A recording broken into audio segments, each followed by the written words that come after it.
Hi, my name is Nergish Wadia-Austin. I'm the CEO and founder of the Fab Standard Limited, which also includes my training and consultancy brand, hairandbeautyexpert.com.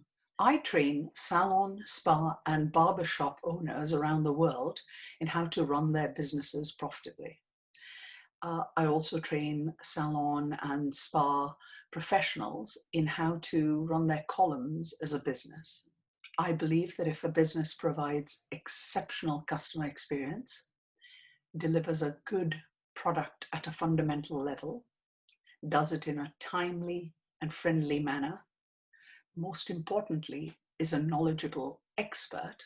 I teach all aspects of leadership, and I encourage people to take control of their business at whatever level they function in a salon or a spa. My contact details can be found at the end of this video, and I look forward to hearing from anyone that requires my help. Today, my conversation is with Anne Butterley, the CEO and founder of the EasyDry group. That includes the EasyDry toweling system, capes. All that remains to be said is, welcome, Anne. It's a nice sunny day here in Dublin, so nice to meet you. Wonderful. So Anne, let's kick off this conversation with something really important. Could you give us some facts about climate change and how we know it's happening? Well, I think it's over the last number of years, everybody's been talking about, climate change and sustainability, but people actually, is global warming actually happening? And 97%, National Geographic actually went out to the scientific world, which is actually obviously the best place to discuss this. 97% of them actually unequivocally said that actually climate change has happening. And actually over the last, 35 years, actually there's been a significant increase in the carbon dioxide that's in the environment. And the global temperature has been rising by 0.9 degrees Celsius. Which, if you look at that, people are saying, right, well, that's just basically global warming. But it's also you have wildlife habitats have been, destroyed. There's actually flooding. There's mudslides. You had the bushfires in Australia. So we are seeing the impact of it. So it's not just the scientists saying it, but actually all the other industry bodies have come out as well and actually saying that there is now, proof that climate change is actually happening. And since 2010, it actually has one of the highest temperature years in the last 100 years.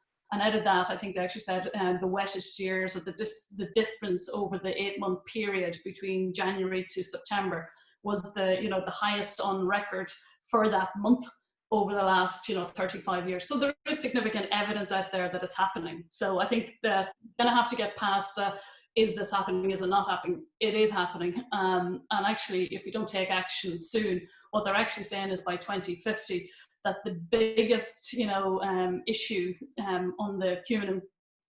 humanity will actually be migration due to climate change. So not war. So everybody's worrying about war and will this happen and will that happen? It is actually going to be the impact of climate change. And you will see that in India where there's flooding. You actually saw during COVID-19 that there's so many, issues with people were saying actually, it's the hygiene and social distancing. But actually it's also then that, there was mudslides in Kenya. There was flooding in different parts of the world that were killing more people. So they're both happening at the same time, and that will be the worry that it gets put on the back burner again. And aren't we even seeing it in the UK with all the flooding? Well, there was 4 storms since January. You're up as far as, what was the last one there? I think Dennis was the last one. Then I don't know if they haven't actually named what COVID came, because Dennis was up as far as February and then COVID hit in March. So maybe it was the storm that has actually hit us, significantly. So I guess the point I'm trying to make for, I guess, myself and my audience is that we don't have to go terribly far to see the effects of what is happening. And we have to take note that these extreme weather events are in fact evidence of global warming. Yes. And damage to our environment. So you can see it in, they're saying that, by 2030 is actually the UN sustainability goals, and they're trying to drive each region and each country to actually hit targets. And part of it is because, like, if you take parts of Australia, they're basically saying, like, it's going to get so hot in central Australia that it could be, people can't live there. So that's where I'm saying it's going to be global migration. Got it. And move to those areas, because either, you know, one, it's too hot, or two, it's flooding, or two, it's too cold. So it's kind of just going to, it's the extreme weather fronts that are actually starting to happen. That's what the scientists are actually saying in the last 35 years. It is to do with human activities. And actually the amount of carbon dioxide that's going into the environment, and just globalization and commercialism. So it is basically human activity. So we can actually make an impact on it. So once you know that we're causing it, that's what I'm saying, we can do things to do something slow about it. Correct. So Anne, can I ask you to explain the word sustainability and what it actually means? Well, I'm going to take a quote that's actually from the UN World Commission on Environment and Development, because obviously that's a much better person that can define sustainability than just basically. This sustainable development is development that meets the needs of the present without compromising the ability of future generations to meet their needs. So in essence, that basically means, you know, you shouldn't just use what you need. And that's, I think, we're overusing and we're over consuming. So it's basically, sustainability is take what you need to survive, but leave enough there, or leave the, you know, resources there that the next generation can actually survive. Makes perfect sense, really. I guess, I mean, you know, to an extent, greed does creep in here. And we basically just want more and more, and we put in less and less. And we think that that's going to be the way forward. It is never going to work out. It becomes disproportionate. It doesn't work out in relationships. It doesn't work out, and it certainly will not work out with the environment in this way. So good advice, I guess, all along. So could I just ask, if you could give me 3 key benefits for a salon, because we are talking about salons, spas, and barbershops, really. That's the business that I'm in. That's the business, I guess, that you're in. And using EasyDry products, for example, your towels and now your capes, could you give us 3 key benefits to using that for the environment? Well, if you take, when I developed EasyDry, first of all, it was made using sustainable processes and resources. So that was the first key thing. It was actually, I looked at the product and actually looked at the end part of, you know, what the impact it was going to have, and actually how do you reduce that then. So I can go into that at a later stage, but the key benefit of EasyDry for a salon would be, one, that would save water. So that's the key one. So one, the production to make a cotton towel is actually 5,000 litres of water is used minimum to make 1 cotton towel. And then when you're laundering it, you use anywhere between 5 and 7 litres of water to actually wash the cotton towel. So if a salon switches to EasyDry, our impact from a water is really, really substantially lower. And we actually have all the figures there for, you know, the amount of water that is used to make an EasyDry towel. I think it's 6 litre of water versus 5,000 litres of water. And then you actually, you don't need to launder it. So you save that 5 to 7 litres of water per towel. So an average UK salon, which would be a 4 stylists in salons in Ireland and UK would be 4 to 8. So if we take a 4 stylist salon, that would actually save 60,000 litres of water. So 60,000 litres of water per salon. And in the UK, there's 36,000 hair salons. Now, I'm not even counting in the beauty, which I think there's 25,000. The spas, the barbers. I just took a nice figure because the maths was getting too big. But basically, it would be 2.1 billion litres of water the hair sector could actually save in the UK by switching to EasyDry. In Ireland, that would be 180 million litres of water. And if you take, you said, you know, we have people watching this from around, there's 200,000 hair salons in the US, there's 14,000 that are in Australia, and there's 75,000 in Germany. So if you take the 2.1 billion in the UK, and that's every year. And a key point here is that it's clean water. So it's actually, you know, it's not, that water can be used for human consumption. So again, you're using water that's actually clean water that doesn't have to be processed. So that's a key one. The other key one for salons or for businesses is that they're going to save £5,000, you know, and you know, so anything when I'm working with EasyDry, it's always what's the impact on people, planet, profit. So because that's actually what really links into sustainability. Because, you know, one, if you have a business, it has to be sustainable from the point of view that has to generate an income for the salon owner. Yeah. So that they employ people, so then the people can go out and spend money in the, the economy. So it's kind of, that has to work for the business owner in the first place. Then the business owner has to make enough money that he can pay, decent wages to his staff, actually have decent conditions. So that's when it comes back into the community. Finally, I guess, in the hairdresser is actually being viewed in society as again, one of the key pillars within a community, and that's where the people part comes. So it's your people, you're taking care of your community. And when you think about community as well, hairdressers are normally one of the key fundraisers. Barbers, they know the people, they're obviously talking with the community, they know if somebody needs fundraising. So there's normally an epicenter of a village or a town or a city, that people gather. That's kind of, critical. So from EasyDry's point of view, I said saving money isn't just saving the money. It means that they can contribute to society. The community, correct, the locality.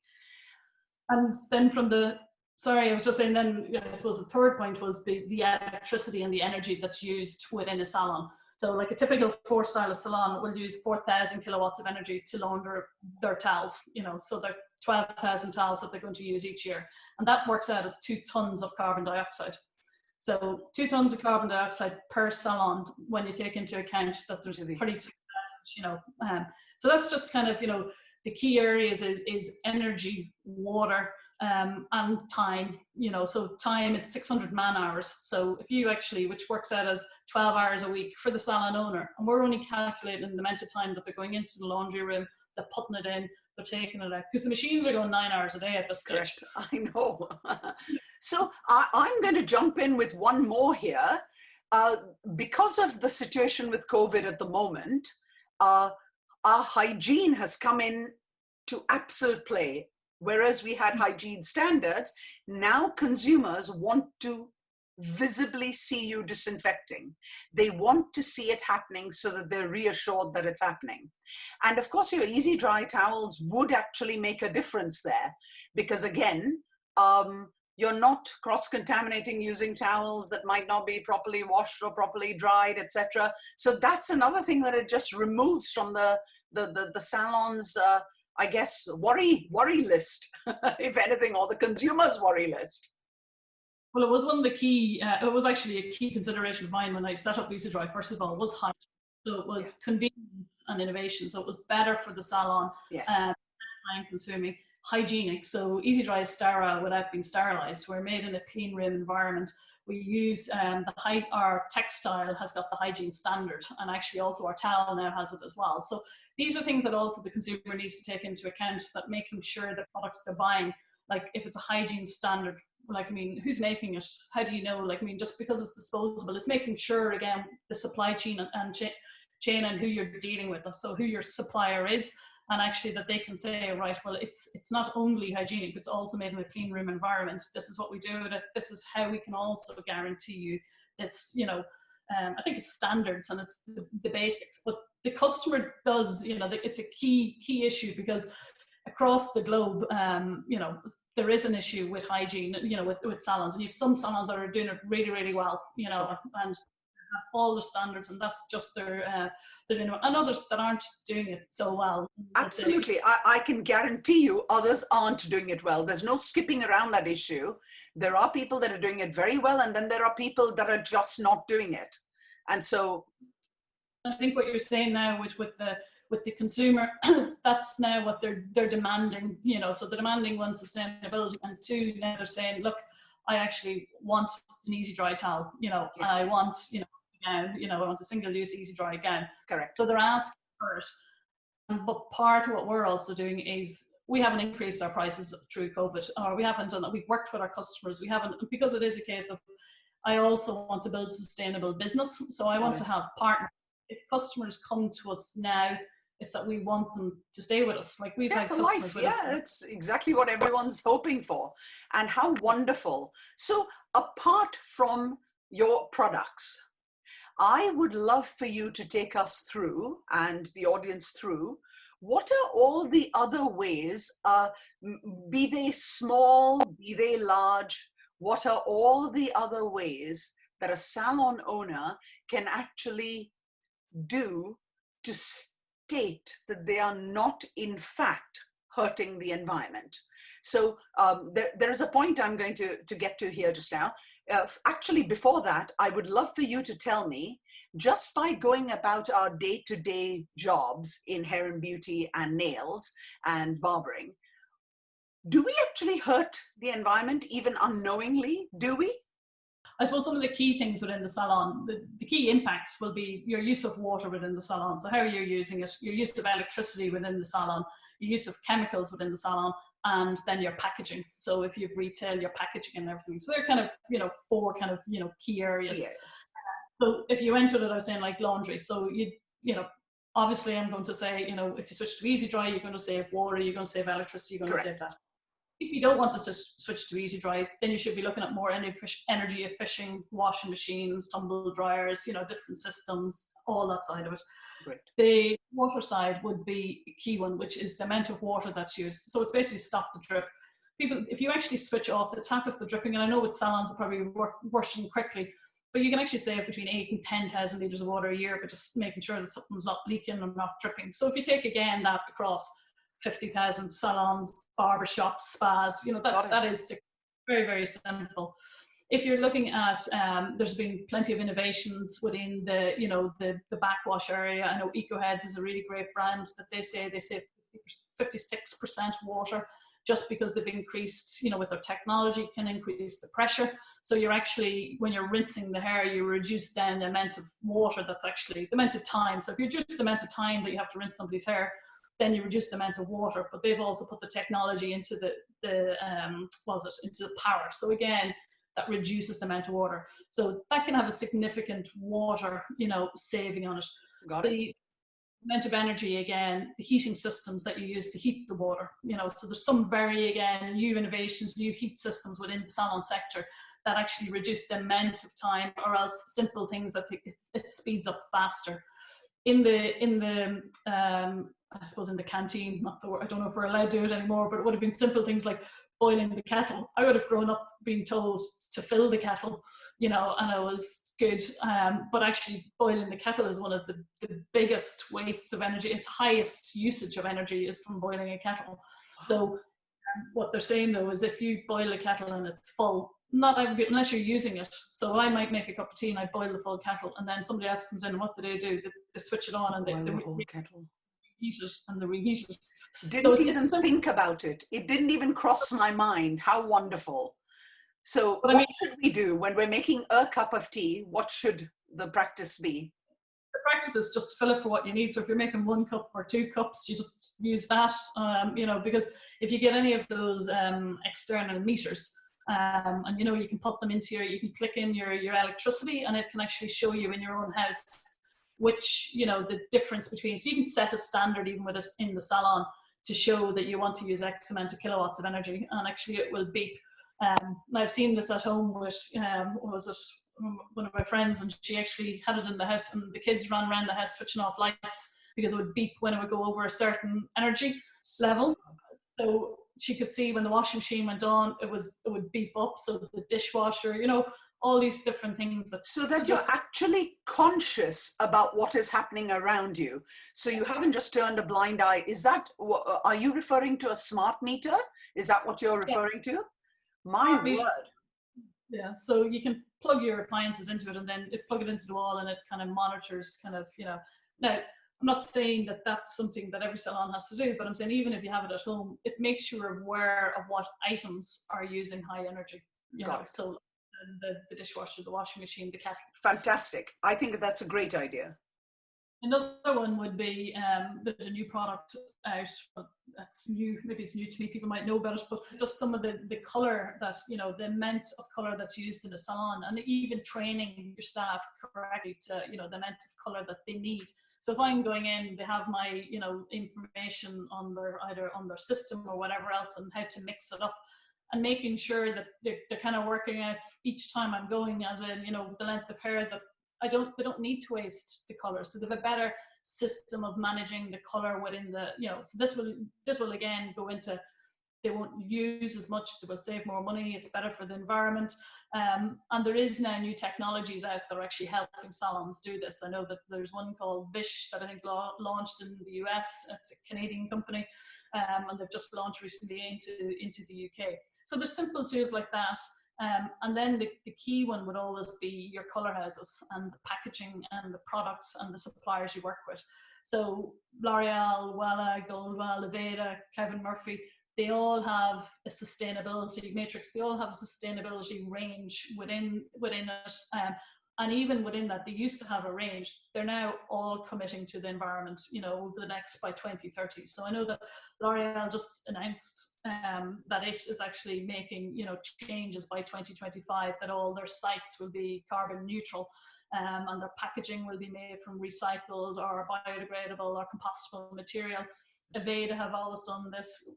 Goldwell have, again, within their range and within their sustainability. So if you are a customer of all the color, whichever your colour house is, ask the questions. Ask the question, because they are doing it, so they'll want to educate you so that you can educate your customer. The customer and your staff, yeah. Agreed. So basically, it would be fair to say, to give everyone a chance, it's not just the brands you mentioned. There are probably hundreds of other brands that you have to start looking into. And one of the things that I have noticed now, that there are niche brands coming out specifically to say, we're doing this better. And so, smaller brands. So I just feel that the point you made is so valid, that when you are in fact investing in a new color house or in a new product house, start to ask those questions about their packaging, about their methods, about how much their factories are polluting, etc., etc. Would that be fair? Yes, I think you definitely need to ask the questions, but I'd say a lot of them have the answers. That's what I'm saying. This, but salons probably weren't asking it, whereas they have been working on this. So, talk to your rep and actually get the information from them. Correct. Agreed. How wonderful. Are there any other points? I don't want to stop you mid-flow. You're doing such a fabulous job. Just give us every aspect. I want the salon owners that are watching this, the business owners that are watching this, to have every ounce of information that is current out there. And you've been so great at collecting this. You and your team have been so great collecting this information, and it's going to help the industry dramatically. So thank you. I think that, again, there's like some of the things is power down. So that's insane. At the end of the day, just making sure that all the electricity, the lights, the plugs, they're all switched off. And again, that's just, it's good practice anyway, so correct. Recycle and actually just the material. So it is that there's a huge amount within the industry, there's a huge amount of plastic used. And again, making wise choices. So at the moment, again, with COVID-19, the amount of plastic that has been, again, tricked. Okay, yeah, of course. We were kind of winning the battle in plastic, and now it's, now it's gone backwards. And yet it's actually exposed the fact that plastic was serving a decent purpose when utilized for the correct reason. It's always been the poor thing that gets bashed, basically. But for the first time, we had no choice but to go with that impervious substance to keep the virus from, getting through, really. So yes, a fair point made. Can we move on from this, or is there more? That's fine. Fantastic. So why is it important that we start acting on this now? Why is there no time left to lose? I think because they're saying that it's actually, again, because certain regions are either heating up or they're being so cold, is that they will become uninhabitable. So if they become, uninhabitable, then we have a major issue. And it's kind of that, I think the last couple of months, with the carbon emissions being so low, there have been less traffic, that you could actually see that nature was starting to, regenerate, We saw that in action. We saw it. So I think everybody has seen the power of maybe stopping. And I actually do think, the world has had a chance to have a global reset, and possibly the only global reset. Like, you could not have got Ireland to stop with Australia, with the US, so this actually has stopped everybody in their tracks, and by stopping them in their tracks, then you also see the benefits of the other thing. So it is I think 2020 will be a catalyst year. It will be a reset year. Hopefully, now, obviously there is a global pandemic and we will get through that, and there's still obviously regions that are going through this. Sure. But to take it as the catalyst that it is, like in times of, so four storms at the start. We had a global hygiene, pandemic. So it is time to change. And what they're actually, the scientists are actually saying is that, I suppose the different regions are working really, really hard. So let's say China, from an industrial point of view, is generating, India the same. Like, I mean, it's it's where the production center is. Yes. But through the UN and through the global climate change movement, they have actually all come on board for obviously the big goals and having to reduce it. And what everybody isn't actually taking into account is that, Africa is actually now one of the fastest growing regions. And, so if we don't get in and actually educate now in that some of the bigger regions know about what's happening and that they're now starting to make an impact or making choices. But actually the population in Africa is exploding. And like that, they're going through what Ireland went through probably 20 years, the Celtic Tiger. So their incomes catch are them going now. up, which, yes, and it's from an education point of view. Correct. That it's that before they're so basically their social and economic progress is going up, which means they have more money to spend, which means then they'll get into mass consumerism. But we're trying to again teach Irish to stop buying as much, buy, fashion that where it's made, not disposable fashion, what's your materials. So again, that's the key thing, that if by 2050, like, I mean, there is going to be major, if we don't stop all the changes we'll have made in the major kind of the 5 regions, if we don't get in and do the education with the continent of Africa as well, because the population is exploding as well up, that it will negate the benefits that everybody's doing. So that's the globe. We have to start working together. Correct. So what was the inspiration? What inspired you to go out and build this brand? What was your background? And can you give us a quick journey as to how you came to be? Were you as a child very environmentally conscious? What was it about you and your nature that made you found EasyDry Group? I don't know if it was, from an environmental, I'd actually done a recent piece there on, your values and where did it come from? Because people are saying, Simon Ziyech, what's your why? Correct. And you're kind of going with, and it wasn't necessarily sustainability. It was conserving. So it was actually that from a family background, it would have been quite, my grandmother, my mother would actually, you use your product. So if you use this, it would be, maybe that's just when you're coming up through, so if you had this meal, then it was actually the next day was used for this, or else if you had materials, like my granny used to sit and take the zips off all the clothes before she'd actually, the zips and buttons, all this stuff that's actually stopped. And I think that we just need to go back to the, the basics, like the glass bottles. I don't know if you have, the tins of roses that, everybody, that was actually used for buttons in our house. Used to just, you would be thinking you'd be getting a box of sweets found under some sofa, not to realize it was zips and buttons for your grandmother. Got it. But from a background point of view, I think that hard work ethic and using resources and actually taking what you need, but not, basically, more. If you don't need it, then, no. Just obviously. Don't take more than you need. It's as simple as that. So where EasyDry came from is I set up the company in 2003, and it actually was I envisaged it as a consumer product initially. So my friend was colouring her hair at home, and she'd actually had her hair tied up in the equivalent of a Tesco bag. I was going to say it was crazy prices, but it's no longer here. So she'd put it up and she was colouring her hair, and I said, is there nothing that you can, buy or, that you can get to, this? And she said, no, I've gloves, but, she had an old t-shirt on.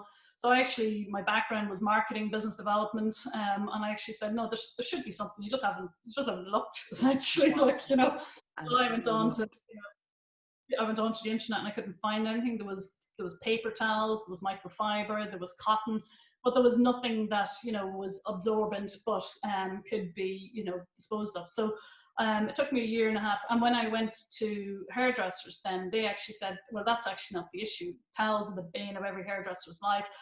Barbershop, you have to wash and dry the towels, you're finished your day, you have to gather all of them up. So I actually then looked into it and then went, there was 3,000 hair salons in Ireland, 36 in the UK, 200,000. So I said, right, and that was my market research, was right, obviously there's a business here if I can develop the product. So Yeah. it took me a year and a half to develop EasyDry, and basically that was going back and forth into the hairdresser that actually was just across the road from my apartment in Dublin, in and out with new pieces of material. And I do laugh because at one stage I did make up prototypes and I brought it to him, and he went, "Product's brilliant, it dries the hair, dries all different types of hair, it's really, really good. Is there any reason you made it square?" And I'm like, right. Superb. Wow, that is so cool. I was just purely in the technology and how do I make a really absorbent material. And while I was making it, Ireland had actually just started doing the green movement with Initiative, yeah. bags. So you weren't allowed to have any more plastic bags, and you were paying a plastic bag tax. So I basically said, right, I always envisaged EasyDry as a global brand, and the Nordic very much environmentally friendly. Australia was talking about the ozone layer. So it was a case of, if I wanted this product, because it's a disposable product, then again, it didn't have to take anything more from the environment that it needed. So it needed to be, and trying to do a circular economy with the product. Yeah. So I think I was saying to you the other day as well that when I did actually think about it, when I actually was 15, I worked in my auntie's or my cousin's my cousin's hairdressing salon. She had 8 to 10 stylists. So my job was obviously laundry. I knew there had to be something that motivated you. So really, EasyDry was just based on vengeance against any kind of laundry duties. And then when I worked in the States in college, I actually worked as a chambermaid. And after, for 3 or 4 months during and after you finished your shift, basically it was towels, and they never had enough towels because people were taking towels from the rooms to go to the beach. And actually I ended up, we'd have to stay an extra hour. So finish work at 1 o'clock and next job would start at 3 o'clock. And we actually had to stay an extra hour normally to launder towels, to wait for them to put them back into the rooms. So I think in the back of my head, there was always something then when my friend came in with a dodgy towel on her head, it was there has to be a better way. It was the last straw that broke the camel's back. That was it. What a great story though, Anne. How amazing that through utter frustration in your young career that this beautiful idea came about. How fabulous. So I would love, so sorry, have I interrupted you? Is there more to say? No, that's perfect. So I would love to, I hate ending my conversations because I have such lovely, brilliant people on, but I do have to end it. So I'll end it with this question. Actually, there's 2 questions there. We should really, salon owners and business owners in our hair and beauty industry, should really shout and scream that we are doing the right thing by the environment, shouldn't they? So what's the best way for them to do it? I think at the moment, engaging with their customers and letting them know all the products and all the initiatives they're using. So first of all, letting the team know, because like that, if as a salon owner or a barbershop owner or a spa, you've sat maybe with your team managers and you've picked the best products. So you've talked to different reps, you've talked to the colour house, you know exactly what products you wanted to go with and why you've chosen them. So you know why you've chosen them. You need to tell your team why you've chosen them, and you need to tell your customer why you've chosen them. And you need to put up if there's signs, if there's marketing material that they can supply. The next one is obviously social media, because at the moment there's a major drive towards, the consumer wants more brand. So in the UK, they're actually saying, it was a Mintel report, and it's actually that 47% of consumers would switch brand or will buy a brand depending on their ethical considerations. So, wow. And I think that's when you're saying about those other new brands coming in. They're very good at promoting, this side, especially in the beauty side.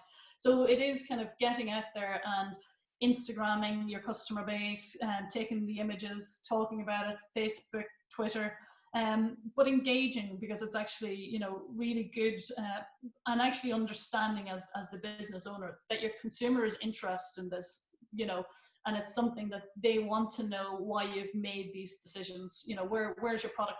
What's it from? What's it made from?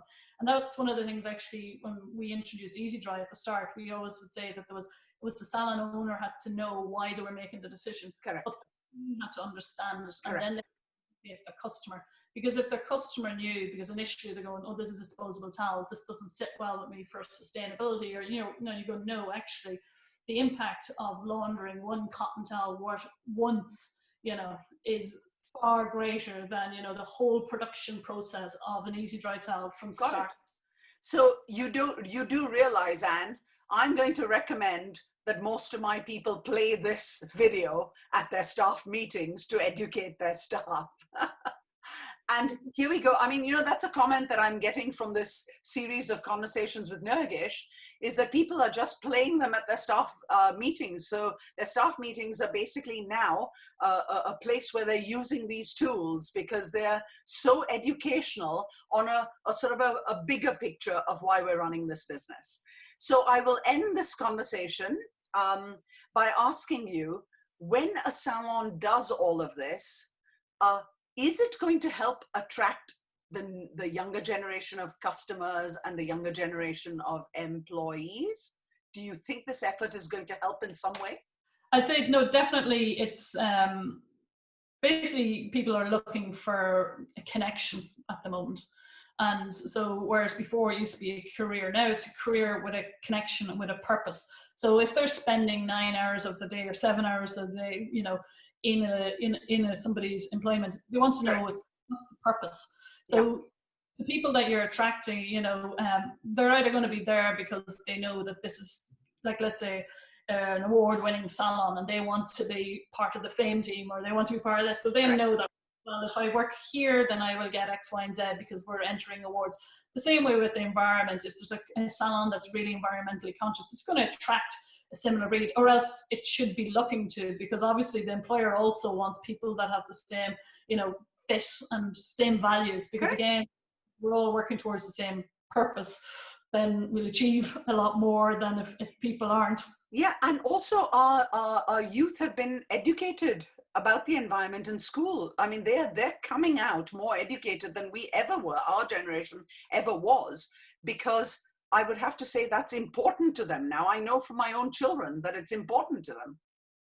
I think it's critical, and it's good to see. So again, they're going to be making choices based on, and if it is life-work balance, it's going to be based on where they work, what it says about them, and that's where with the beauty brands, that the consumers are choosing beauty brands, and the decision based on their clicking and the look at it, and if your mission, or if what you're doing, or what and it's ethical brands, so they want to buy and actually know that they've made a difference. So I've bought fair trade coffee, great, I've done this, I'm doing my bit. I can't do everything, but actually if I work here, or if I do this, then at least I'll make a small impact. But again, it doesn't need to be, when people are thinking sustainability, it doesn't need to be big, huge, grand. It's small steps, and if everybody does it, it works.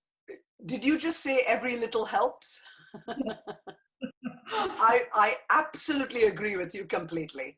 Anne Butterley, thank you so much for your time today. I think it has been filled and packed with knowledge for the industry, and I thank you again for your time. Thank you. Thank you very much.